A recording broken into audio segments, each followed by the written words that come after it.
तरह का खाना नहीं बनाकर खा सकती। तुझे पता है अच्छा खाना खाने के लिए हमें किसी दिन का इंतजार करना पड़ता है।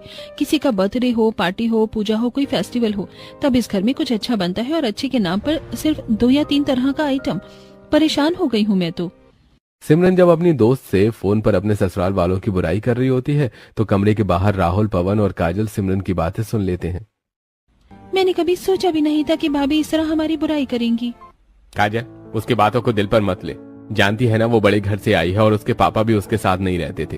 तुम लोगों ने शायद ध्यान नहीं दिया, पर बेचारी सिमरन अपने मायके में भी परेशान थी और यहाँ शायद उसे उसके मनपसंद का खाना खाने को नहीं मिल रहा। शायद इसीलिए वो अपने गरीब परिवार से भी परेशान हो गई है। हमें उसकी परेशानियों को समझना चाहिए।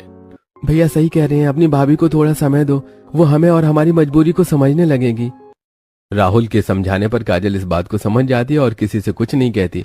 इसी तरह कुछ दिन बीत जाते हैं और एक रात जब पवन कॉपी पेन लेकर बेड पर बैठकर महीने का हिसाब कर रहा होता है तो वहीं सिमरन को दोबारा भूख लगती है और वो सोने की कोशिश करती है, पर भूख से उसे नींद नहीं आती और उसके पेट से आवाज आने लगती है, जिसे सुनकर पवन को हंसी आती है और वो सिमरन से कहता है, अरे लगता है तुम्हें भूख लगी है, इसीलिए कहता हूँ पेट भर कर खा लिया करो, घर में खाना रखा है, कहूँ तो मैं ला दूं?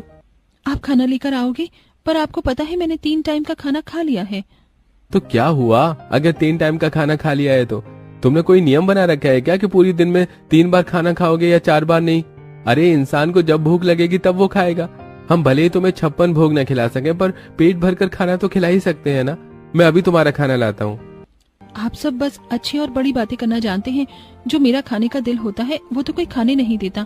आप लोगों से अच्छी तो मेरी वो बुरी चाची थी, कम से कम मुझे मेरी मर्जी का खाना तो बना लेने देती थी। अगर मैं मोटी हो गई तो आप मुझे छोड़ दोगे और मेरी चाची से मेरी शिकायत कर दोगे कि मैं कितना खाती हूँ।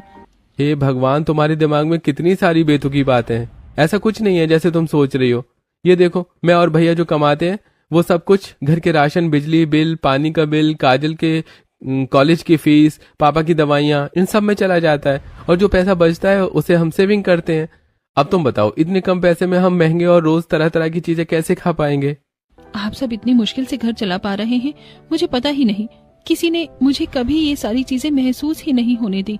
पर ये सब छोड़ो, पर सच सच बताना, आप जानबूझकर मुझे ज्यादा खिलाते हैं ना, ताकि मैं मोटी हो जाऊं और आप मुझे छोड़ सको? मुझे पता है, मेरी चाची ने मुझे बताया है सब कुछ। तुम्हारे मोटे होने की बात, तुम कितनी भी मोटी हो जाओ मैं तुम्हें नहीं छोड़ने वाला और तुम्हारी चाची से तो बिल्कुल शिकायत नहीं करूंगा। मैं जो सेविंग करता हूँ उसमें से कुछ पैसे निकाल कर तुम्हें कुछ खिला दिया करूंगा। तुम्हारा जब भी जो दिल करे मुझे बता देना, मैं तुम्हारे लिए बाहर से ला दिया करूंगा या तुम्हें बाहर लेकर चला जाया करूंगा।